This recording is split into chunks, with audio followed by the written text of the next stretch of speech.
Sir budget सिर्फ हिसाब किताब नहीं होता sir, it is also an audit of our priorities.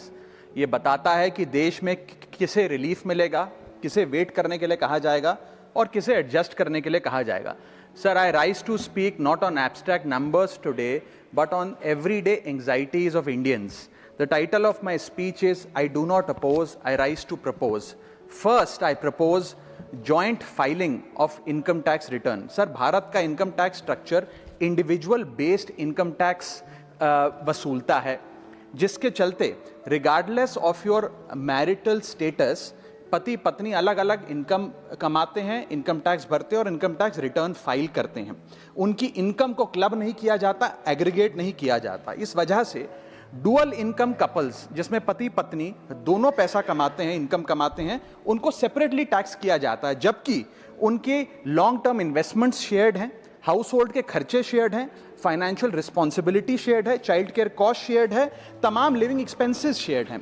दुनिया के कई देशों में सर पति पत्नी को एक इकोनॉमिक यूनिट की तरह रिकॉग्नाइज किया गया और joint filing of income tax का प्रावधान दिया गया। लेकिन भारत में खर्चे स्पाउसेस शेयर करते हैं, लेकिन जब इनकम टैक्स भरने की बात आती है तो इनकम टैक्स डिपार्टमेंट दोनों को स्ट्रेंजर्स करार देता है। मैं आपको उदाहरण के माध्यम से समझाना चाहूंगा। सर, समझिए कि दो परिवार हैं, एक ही शहर में रहते हैं, एक ही कंपनी में नौकरी करते हैं। एक परिवार है जो 20 लाख रुपए कमाता है साल का, दूसरा परिवार भी 20 लाख रुपए कमाता है। स्कूल की fees, rent, grocery, medical bill सब समान है, लेकिन इनकम टैक्स अलग अलग।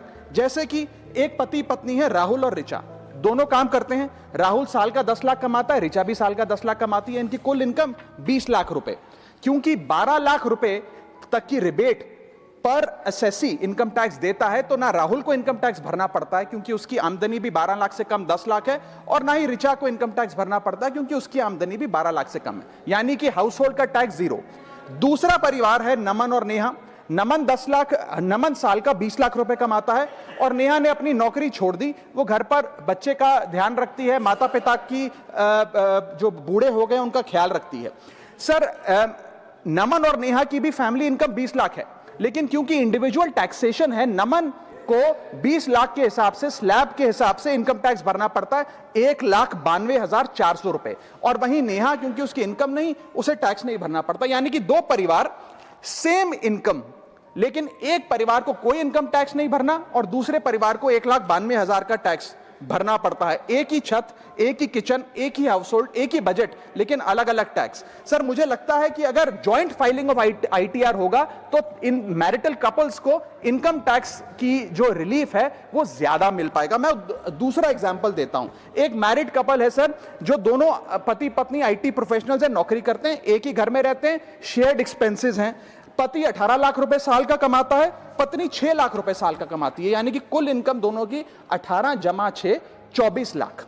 अब जब इनकम टैक्स भरने की बात आती है तो पति की क्योंकि इनकम 12 लाख से अधिक है, 16 लाख, वो अपने इनकम टैक्स के हिसाब से 1,50,000 रुपए का सालाना इनकम टैक्स भरता है, और वहीं पत्नी क्योंकि उसका 6 लाख रुपए इनकम है, वो कोई टैक्स नहीं भरती है। यानी कि 24 लाख रुपए की इनकम पे परिवार को 1.5 लाख रुपए का टैक्स भरना पड़ता है। यदि इनकी इनकम को क्लब कर दिया जाए और इनकी रिबेट्स को, एग्जेम्पशंस को भी क्लब कर दिया जाए, तो कुल आमदनी इनकी 24 लाख, कुल rebate 24 lakh, 24 minus 24, taxable income शून्य, इनकम टैक्स शून्य हो जाएगा। इसीलिए मैं प्रपोज करता हूं कि भारत में joint filing of income tax return लाया जाए, जिससे मैरिड कपल्स को ऑप्शन दिया जाए कि वे इंडिविजुअल फाइलिंग की साथ साथ जॉइंट फाइलिंग भी कर सकें। अगर ऐसा होता है तो हाउस होल्ड्स को एक इकोनॉमिक यूनिट की तरह रिकॉग्नाइज किया जाएगा, टैक्स इक्विटी दी जाएगी सिंगल इनकम हाउस होल्ड में और डुअल इनकम हाउस होल्ड में।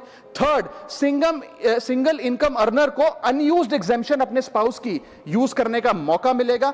इनकम डाइवर्जन की प्रैक्टिस, जैसे परिवार में अपने इनकम ट्रांसफर की जाती है ताकि परिवार वाले रिश्तेदार का स्लैब एक्सप्लॉइट किया जा सके, वो प्रथा बंद होगी।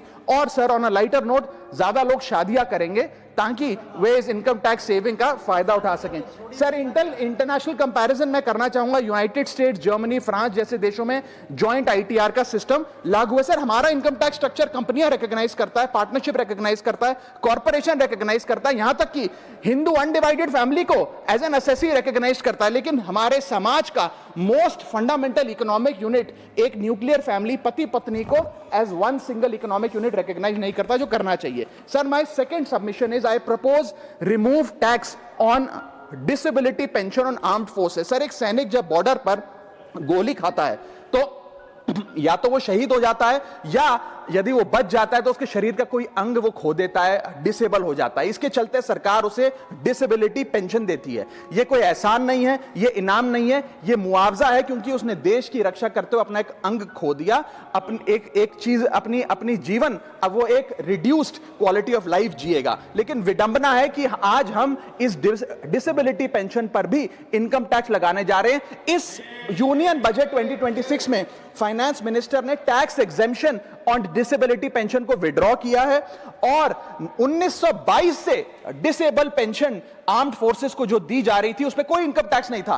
पहली बार 1922 से लेके आज तक कोई इनकम टैक्स नहीं लगा, लेकिन अब हम उस पर इनकम टैक्स लगाने जा रहे हैं, जो कि ठीक नहीं है। मैं आपको एक उदाहरण के माध्यम से समझाना चाहूंगा। एक सोल्जर जो 20 साल का जब था, उसने भारतीय फौज को ज्वाइन किया। 25 साल सर्विस करने के बाद एक्सट्रीम कंडीशंस में उसने दिवाली बंकर में मनाई, ईद बॉर्डर पे मनाई, क्रिसमस के दौरान पेट्रोलिंग करी, अपने बच्चों के बर्थडे, अपनी मैरिज एनिवर्सरी, सुख दुख के मौके सब मिस किए। लेकिन उसने अपने सैक्रिफाइस को कभी टैक्स लैब और टैक्स एग्जेम्पशन के चश्मे से नहीं देखा। लेकिन जब ऑपरेशन के दौरान किसी इंजरी के चलते वो अपना कोई अंग खो देता है और मेडिकल बोर्ड उसे 40 से 50% डिसेबल घोषित कर देती है, तो उसके पास दो चॉइसेस होती हैं। या तो वो सर्विस छोड़ दे और पेंशन लेने शुरू लग जाए। अगर सर्विस छोड़ के वो पेंशन लेने लग जाता है तो उसकी पेंशन एग्जेम्प्ट है। लेकिन अगर वो सर्विस नहीं छोड़कर अपनी पूरी टेन्योर काम करता है, अपाहिज होने के बाद, डिसेबल होने के बावजूद भारत माता की सेवा में कार्यरत रहता है, तो उसको डिसेबिलिटी पेंशन जब मिलती है रिटायरमेंट के उपरांत, तो उस पर इनकम टैक्स इस अमेंडमेंट के द्वारा लगाया जा रहा है। सर, ये करके हम एक प्रकार से दो category of wounded soldiers create कर रहे हैं, जिसमें दर्द सहकर जो फौजी ज्यादा काम करता है उससे ज्यादा टैक्स लिया जाएगा। हम अननोइंगली पनिश कर रहे हैं सैनिकों को घायल होने के बाद जो काम करते हैं। So we are penalizing courage, we are taxing endurance.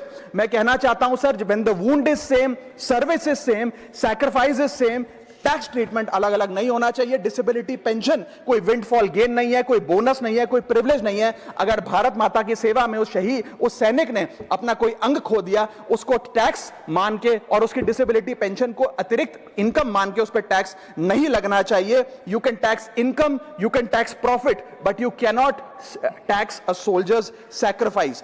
Sir, मैं बस यही कहना चाहूंगा कि एक ग्रेटफुल नेशन एक हाथ से सोल्जर को सल्यूट और दूसरे हाथ से इनकम टैक्स का नोटिस नहीं दे सकता। इसे विड्रॉ करना चाहिए and restore full income tax exemption on disabled pension for all army personnel. Sir, third मेरा प्रपोजल है no bank charges for not maintaining minimum account balance.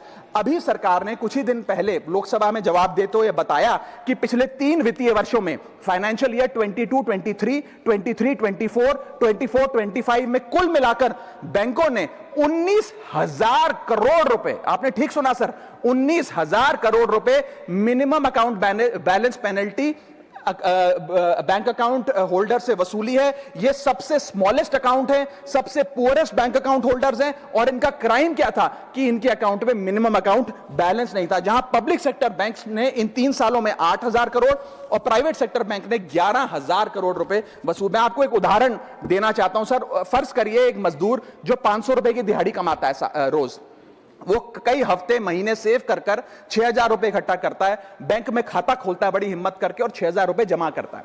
एक दिन कुछ महीनों बाद जब आपदा आती है, उसके घर में कोई बीमार हो जाता है, तो वो 6,000 में से 2,000 रुपए विड्रॉ कर लेता है अपने खर्चे के लिए, बचे 4,000 रुपए। लेकिन बैंक कहता है कि कम से कम 5,000 रुपए का मिनिमम अकाउंट बैलेंस होना चाहिए। उस बेचारे गरीब को तो पता नहीं। जब वो 6 महीने बाद अपने ये 4,000 रुपए भी बैंक से लेने जाता है, तो पता लगता है कि 100 रुपए प्रति महीना के हिसाब से पिछले 6 महीने में बैंक ने 600 रुपए काट लिया। अब उसे बैंक 4,000 नहीं, मात्र 3,400 रुपए देकर चलता करता है। सर अब आप सोचिए उस गरीब के लिए 600 रुपए की अहमियत, और बैंकों की हालत यह है कि कई बार तो ये चार्ज लगा कर आपका बैलेंस नेगेटिव में पहुंचा देते हैं। इतना तो आपने जमा नहीं कराया जितना वो आपसे वसूल लेते हैं। Sir a persons balance, poor persons balance falls below the minimum level, the bank should not treat this as a crime। मैं समाप्त कर रहा हूं sir. Sir bank account are meant to give financial security, ये हमें financial security की जगह आज फाइनेंशियल स्ट्रेस देते जा रहे हैं, और एक बैंकिंग सिस्टम को हमने ऐसी व्यवस्था में तब्दील कर दिया है जिसमें पॉवर्टी को पनिश किया जाता है। मैं समाप्त कर रहा हूं, आधे मिनट में खत्म कर दूंगा sir. Sir if we want 16 minute है। हाँ मैं समाप्त कर रहा हूं। इफ वी वांट पार्टी में से कटेगा। हाँ मैं खत्म कर रहा हूं, कोई नहीं, 1 मिनट फालतू ले लूंगा sir. If we want more people to be a part of the banking system for financial inclusion, हमें स्मॉल सेविंग्स को प्रोटेक्ट करना होगा, ना कि पेनलाइज करना। आज